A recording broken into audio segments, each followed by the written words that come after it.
Hello everyone. Okay, third workout of the week. We are back to a 100 challenge. All right, so to go back over the 100 challenge, I give you 4 exercises. You have to do each of those exercises 100 times. All right, there's really no rules to it. The only rule is that at a minimum, you have to do 10 reps of the exercise you choose before you can move on to another exercise. Okay, so if I chose one exercise, I'd have to do 10 reps and then I could go to another one and do 10 reps and go to another one and do 20. Like there's no wrong way to break it up. The big thing is minimum 10 reps when you choose that exercise.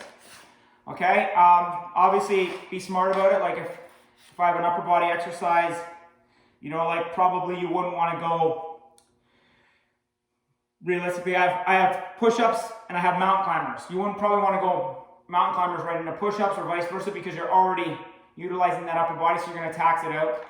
Likewise, you don't want to leave all those to the end because the same issue would happen. So you got to kind of mix and match as you go along. If you're taping yourself, keep track of your numbers so that you don't lose track.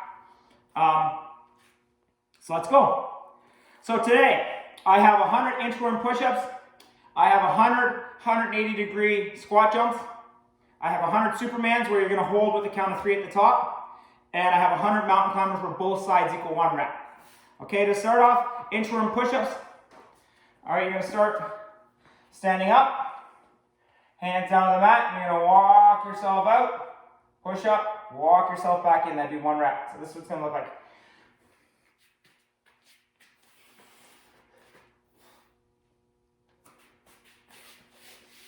Okay, that'd be 1 rep. All right, now if you gotta go down on your knees, I'll show you how to do that. Well, I'll just explain the process. So you're gonna go down, slowly walk yourself out, down your knees, create that good plank position, toes walk down.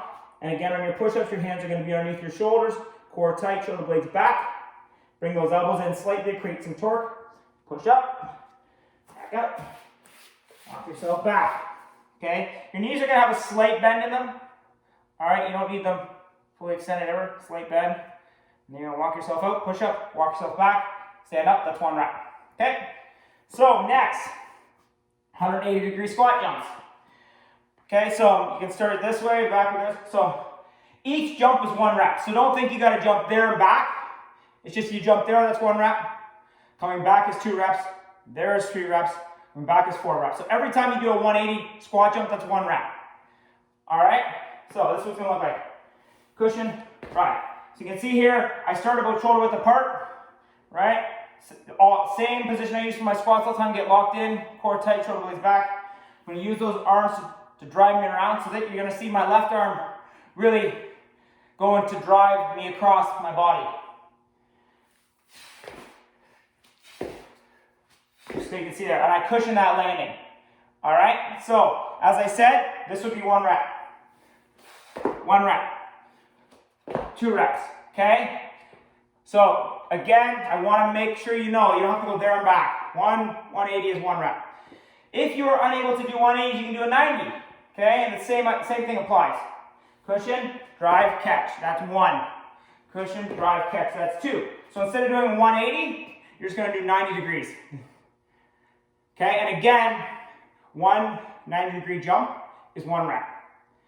Okay? If you are unable to jump at all, what you can do is you can turn to a 90, squat. Turn back, squat. All right? So you have some options there. The ideal is a 180 squat jump. Okay? Next, Supermans. So Supermans with a count of 3 at the top of your hole. So Supermans, you're gonna get out. You're gonna go up. Back, 1, 2, 3, down. Up, back, 1, 2, 3, down. So when I go out, up, and back for a count of 1, 2, 3, and down, that's 1 rep. Okay? So really get those heels driving up. Upper body driving up. Elbows driving back.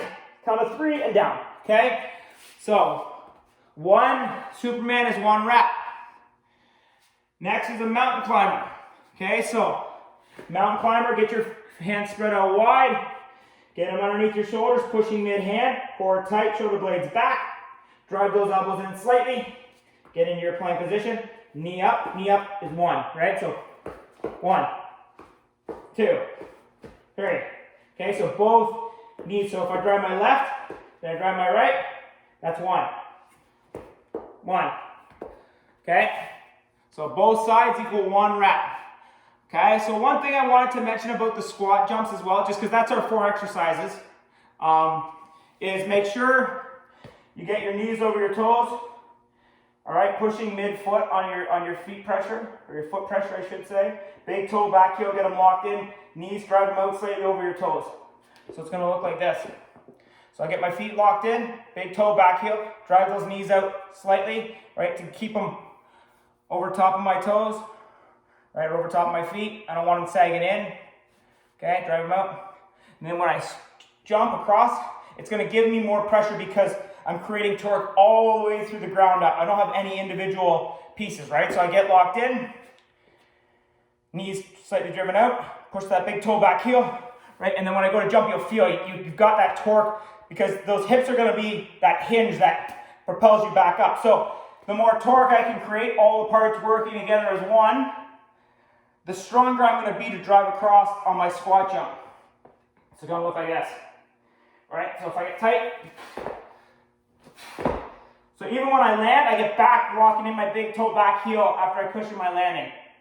Okay, so that's imperative. It's important that you don't have individual pieces because any weakness on the chain, that is going to be the part that gets injured probably first.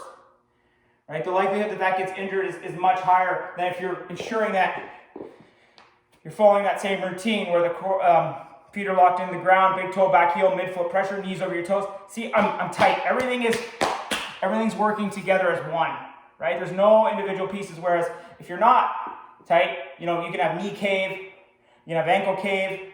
A lot of times that relates back to that lower body all being locked in as one, right? And as you become familiar with that stance, getting feet locked in, big toe, back heel, mid-foot, and then driving the knees out, it'll start to become second nature. Like I can step in and be set pretty quickly now, right? But that's the big thing I want to start teaching everyone is that even on your push-ups, wherever you want to create that full body usage, right? If I'm in a push-up, that's why I'm telling you spread your hands out wide, push mid-hand, drive those elbows in slightly, because when I drive those elbows in slightly, you'll feel all of a sudden now my shoulders are engaged, my biceps are engaged, my triceps are engaged, my chest is engaged, right?